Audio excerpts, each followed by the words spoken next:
Mayroon bang bagong nangyari sa Senado kanina? Yan po yung pag-uusapan natin. Ito po si Attorney Mike Operario. Let's break down what happened kanina sa Senado. Well, pasensya na kayo. We started out late sa upload namin ng video. It's because nasa labas kami yan. No? We're traveling to Ilocos Norte. Kaya ganito lang po yung attire natin. But we got a breakdown itong nangyari sa Senado kanina. As we have predicted before, this is exactly what's gonna happen. Nung Saturday po, in-interview ako sa Net25 and I said, tinanong ko doon kung anong tingin ko mangyayari doon sa subpoena. I said it will be issued because yan nga po ay didesisyonan along partisan political lines, hindi po doon tungkol sa mga legalidad. All of those legalities, ibabasura yan, hindi yan ikukonsidera kasi politika ang pinag-uusapan dito sa impeachment. That being said, that means all other motions or all other evidence na ipipresenta dito sa Senado, which otherwise would have been inadmissible sa korte, ay pwede nilang i-admit because all they needed is just a majority.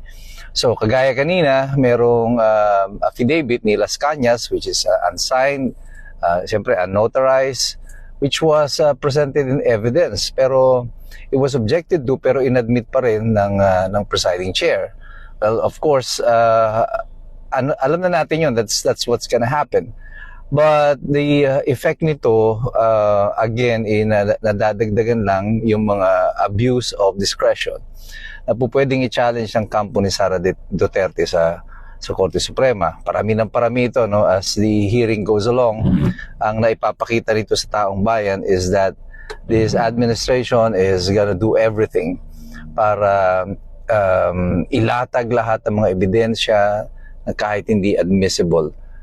Yung mga bank records, AMLAC records, malinaw naman yung batas yan. Kaya lang, bendalo nga, so yung bendalo so that magkasya pa rin doon sa kahit na safe na sikip ang kanilang presentation, pipilitin nila na mapagkasya ito para lang makahanap sila ng ebidensya against Sara Duterte. What is very telling is yung pagtatanong ni Alan Peter Cayetano kay Chel Joc, no, na yung sinasabi nila dito yung sa confidentiality na kapag kay BBM, it's confidential. Pag kay Sara, hindi na ito confidential. And the law is very clear on this. And I think talagang magkakaroon ng constitutional challenge dito. However, ang tanong dito is that will the Supreme Court again address this on time? Makakapag-issue ba sila ng TRO to stop the proceedings at this juncture? Pero the fact of the matter is, again, babalik ka doon sa basic counting, 16 pa rin ang kailangan nila na boto. And everything that is happening right now doon sa Senado is correctly as we predicted. Yung statement po ni Matibag kanina, wala namang pinag-iba doon sa unang dalawa ng testigo. The same investigation report, same documents, and same conclusion. Wala pa rin silang alam kung meron talagang killer na hinire. And si Matibag, kagaya ni Lontok, nung naggagawa lang ng mga legal conclusion that the security of the president is also a national security concern, which of course many of us will disagree. I think the greatest national security threat at the moment is actually the president. If you will remember in history, meron pong mga conspiracy theories noon, which find basis naman in historical records. Si John F. Kennedy, one of the theories there why he was shot is that because of his addiction with cocaine. Yung kanyang addiction with drugs has become so manifest that he has become a national security threat. As a matter of fact, in one biography, it was depicted na during the negotiations with Khrushchev, itong si John F. Kennedy was actually high on drugs, and it was showing na super tense siya doon sa negotiations. Si Khrushchev was so calm and composed, and si John F. K. was obviously parang he's so rattled. And eventually yung missiles of October crisis in Cuba was also triggered by this paranoia.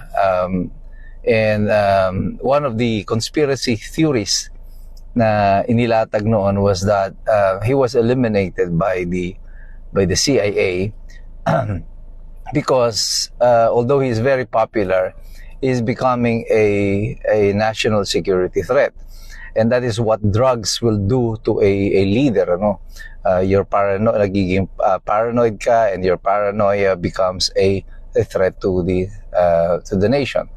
And those things are possible even today. Noong pa man, sinabi ko na, no, as early as last year, gumawa ako ng video tungkol dito that one of the greatest security threat to the government is actually the government itself, dahil dito sa mga nangyayari sa ating bansa. So nothing in the statement of Matibag actually ay nagproduce o naglatag ng karagdagang ebidensya na maglalapit sa kanila doon sa dulo ng Article 4. After so many days, would you imagine, tatlong testigo from the NBI to prove one point, the video. The motives, o yung mga pananakot daw na talagang papatayin si BBM, pupugutan ng ulo, ay napakalayo po naman po talaga. Would you imagine taking a clip from a 10-second clip, yung sinasabi nila na si Sara Duterte ay tinetreaten si BBM na siya ay pupugutan ng ulo. They took a 13-second clip from a video interview that is almost 2 hours. And that's exactly what they did also doon sa isa pang video. Yung press conference niya na kung sinabi niya doon na ipapapatay niya pag siya pinatay, si Sara Duterte ay ipapapatay din niya si BBM. They cut a clip, a very short clip of the 2-hour na interview sa kanya. And this has been always the strategy. And kung ikaw ay nakikinig, matatawa ka doon sa ginagawa nila kasi parang ipinipresume nila na hindi natin nadinig yung buong video. And that we're so stupid that we won't even understand what's going on. But the truth of the matter is, ang katotohanan nito, alam na po ng taong bayan, ng mga iskombro, na kung ano ang totoong nangyayari. And it is because marunong na tayo, maalam na, sanay na ang taong bayan dito sa nangyayari sa ating bansa. Sapagkat patuloy tayong nakikinig, patuloy tayong nakikialam, at patuloy tayong nagsisipag-aral kasi alam nating lahat, mahirap talagang makialam ng taong walang alam. God bless you, God bless us all. Mabuhay ang Republika ng Pilipinas, and we are the resistance.